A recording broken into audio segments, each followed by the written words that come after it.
She said she worked in marketing customer satisfaction. She joked I believed her until I found her videos. She wasn't just in them, she was the star. So I sent the link to her email and she blocked me being called 47 times. Hey, they were working hard to hit our first 1,000 subscribers. If you love true emotional stories, hit that subscribe button. It helps more than you know now. Let's get into the story. I'm not really the type of guy who posts personal drama online, but honestly, I don't even know who to talk to about this, so here I am. Writing visit to 11 am and a half-packed apartment, sitting on the floor with a cold and energy drink and way too much anger to sleep. My name's Kyle, I'm 28, and until last month, I thought I was in a normal solid relationship. 3 years, one apartment, shared bills, even a pet gecko named Pancake. Her name was Matty, or is, I guess it still is. She's 26, beautiful. The kind of woman that makes people do double takes at the grocery store. Smart, to always talking about analytics, branding strategy. She told me she worked in marketing, customer experience optimization. She'd say like that, explained everything. I didn't press or too hard, not because I wasn't curious, but because I trusted her way. We both work remotely. She had meetings at weird hours sometimes, but I figured it was overseas clients or something. I work in finance, remote portfolio analysis, pretty boring stuff, unless you like spreadsheets and coffee. But it paid. Aunt covered our food. I wasn't rich, but we lived comfortably. Matty didn't pay much. She had her own income, cash mostly, and she always said she was putting it into projects. Cool, I thought, side hustles, maybe a small business someday. Then came the message, a Tuesday afternoon. I was eating lunch at my desk, headphones on to spacing out. My buddy Liam from college texts me. We don't talk much, so I was surprised. Liam, bro, is this your girl? I pause. He sends a link. It looks like some kind of video site, but not YouTube. Definitely not YouTube. At first I hesitate, but curiosity wins. I click it, the page loads, and I swear my heart just stopped. She was married on a couch that looked very familiar, wearing my hoodie, smiling, 40, doing things that don't belong in a marketing meeting. I slammed my laptop shut. I didn't even process it at first. I just sat there blinking. My hands felt like ice. Then I opened it again and watched the whole thing. Just to be sure, I checked the username, cross-referenced her tattoos. There was no question it was her, the girl I made breakfast for that morning, the girl who kissed me goodbye and told me she had a busy day of brand consultations. I didn't yell. I didn't call her. I didn't even text Liam back. I just froze. And then I started connecting the dots, the weird hours, the high-quality camera gear she bought for work, the locked folders on her computer, the new lingerie I thought was just for me, the vague answers about who our clients were. All of it suddenly made sense. She wasn't just some casual OnlyFans poster. She was doing full-on scenes, acting, talking to the camera, multiple videos, multiple sites, multiple names, but the same face. Purse. I didn't need the rest of my watch. I didn't finish my work. I spent the rest of the afternoon in a fog, bouncing between confusion, betrayal, and this weird detached curiosity. I didn't know what to do or what to say. I just knew one thing for sure: I wasn't going to confront her. Not yet. I wanted to know how deep it went first. I didn't sleep that night. I laid next to her, staring at the ceiling in complete silence. She curled up beside me like nothing was wrong, like she didn't just storing the video. I found that afternoon she even kissed my shoulder and mumbled "love you" before drifting off. That hit different now. I didn't say it back. It's weird how your brain splits in moments like that. Half of me was numb, like I was watching it all from across the room, the other half running at 100 miles an hour, trying to piece it together. What else at? She lied about how long had this been going on. Was I really that easy to? For the next morning she left for her usual client strategy meeting. She kissed me on the way out, wearing a sleek black outfit I'd never seen before. Said she wouldn't be low. Her makeup was perfect to perfect. As soon as the door closed, I stood there for a second listening. I waited until I heard the elevator, then I opened her laptop. I'd never gone through her stuff off before, never felt the need to. But today, I had a mission at first. It was locked up tight, no files on the desktop, everything neatly organized, password protected folders. I figured she probably had files hidden deep buried. But she made one mistake. She left her Google Chrome open. I clicked into her recent tab. To my stomach dropped. One tab was open to an encrypted cloud drive, another was a content calendar, another had a scheduling dashboard. And at the bottom of the bookmarks bar, a folder titled Work, all caps. I opened it. Videos, dozens of them, script outlines, scene summaries, a spreadsheet label, top tippers, and screenshots of her with clients in lingerie, in cosplay, in outfits I'd never seen in real life. There were even contracts with shoot dates, names of producers, studio names, some of them based in a city, some out of state. One of them had our apartment listed as the filming located. Asian. I sat there for over an hour flicking through, watching 5-second snippets. I didn't watch because I wanted to. I watched because I needed to know what I'd missed, what kind of fool I'd been living like this, completely in the dark. And the worst part, she was good at it. She had a voice, a presence, a whole persona. She called herself. Oh, she even had much. It wasn't a side hustle. This was a career. My girlfriend was a rising star in adult entertainment. And I was the idiot bringing her coffee every morning while she edited scenes of herself in her living room. And the money, I checked her PayPal and Cash App history. She was making more than me, sometimes twice as much per week. And she let me cover rent. She let me worry about bills while she filmed with strangers 2 rooms over. She told me she was burnout when I asked why she didn't want to go out anymore. Told me she just wanted to chill. I guess chill meant real editing her latest content drop, and still I didn't say anything. I could have called her, could have packed my stuff, could have thrown her laptop out the window. But I didn't. I closed it, put everything back exactly how I found it, and waited because something and be shifted that day. This wasn't just about betrayal anymore. It was about exposure. She lived a double life, and one of those lies was built on a lie. So I started thinking, what happens if the two worlds finally meet? It's weird what your brain starts doing after the shock wears off. At first you just got it, then you get angry, then, if you're like me, you get cold. I didn't scream, I didn't cry. I started making a plan. That same week I started working from coffee shops and libraries just so I would be home. I told Matty I needed a change of pace. She didn't question it. She said she was proud of me for trying new things. She had no idea I was using that time to dig into her world. I found her stage name from the spreadsheet West. Took about 5 minutes to trace her Reddit profile, Twitter, and 3 different sites where she posted content. Some of them had full-length videos, others had live stream archives, thousands of likes, hundreds of comments. I created a burner Reddit account just to follow the trail, started reading her Amma posts. She'd done 3 of them in the last year. They were all about the realities of being a woman in adult entertainment while owning a normal relationship. One posted out, it was titled, "Ever dated someone who had no clue you were in the industry?" I clicked it. At first I wasn't even sure it was about me. Then I read this: "He's so sweet, works in finance, things I do online branding stuff. It's been 3 years. I think he'd actually cry if you've found out." Another comment asked, "So he really doesn't know?" Like, nothing at all. She replied, "Nothing, he's vanilla as hell." Like, he still asked if I want him to run a bath for me after a long day.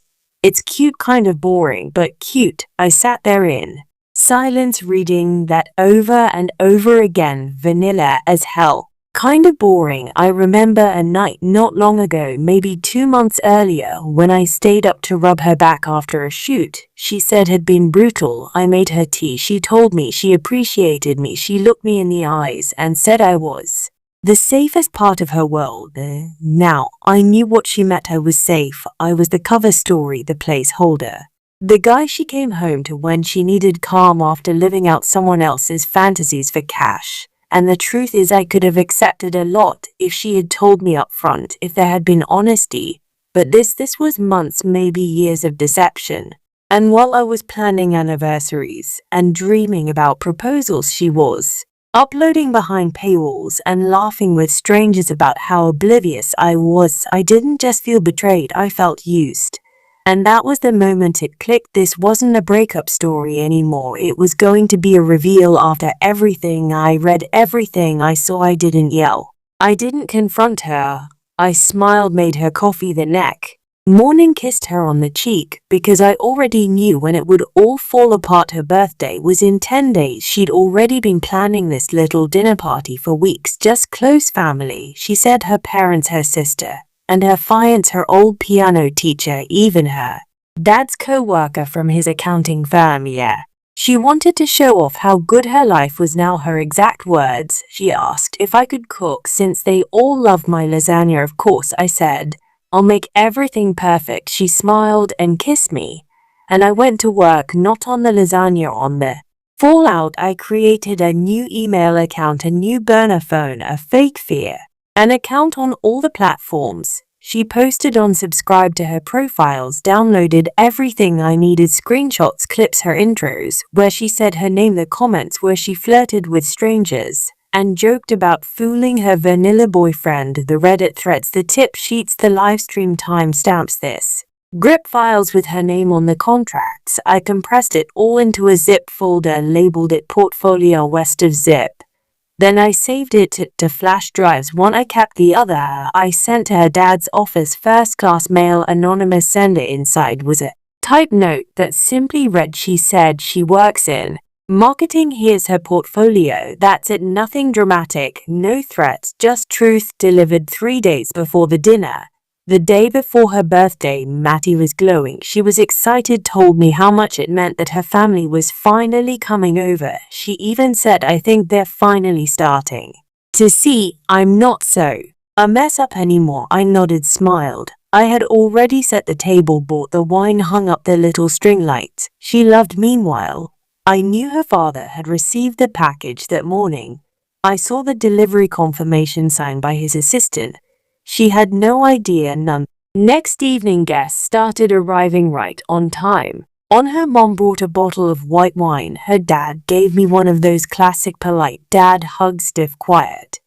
He looked at me differently, though I noticed that her sister joked about how cute our apartment was. Her fiance talked about upgrading to a Tesla. Everyone was chatting, laughing. Matty was in the middle of it all, Esma filing like a politician, pouring wine, serving appetizers, seeing how grateful she was for supportive people. I was in the kitchen finishing up the lasagna when I heard her dad's phone buzz. Then again, he pulled it out, squinted, and froze. Her mom glanced over, asked him if something was wrong. He just said, can I use your laptop for a second? Then he said, sure. And it over. I dried my hands and leaned on the counter, watching the open the email. I saw it. The zip folder was in there, unzipped, open. He clicked on a video. The silence in the room changed instantly. You ever been in a room where all the noise is gone, but no one's talking? It's like oxygen disappears. For Dad said nothing. Her mom walked over, glanced at the screen, then dropped her wine glass. It shattered. Many looked up. What? She asked. What's going on? Her mom didn't say anything. She just turned the laptop toward her. Matty stared at it, at herself, at the paused frame from a video of her in costume sitting on the same couch where her parents were now sitting.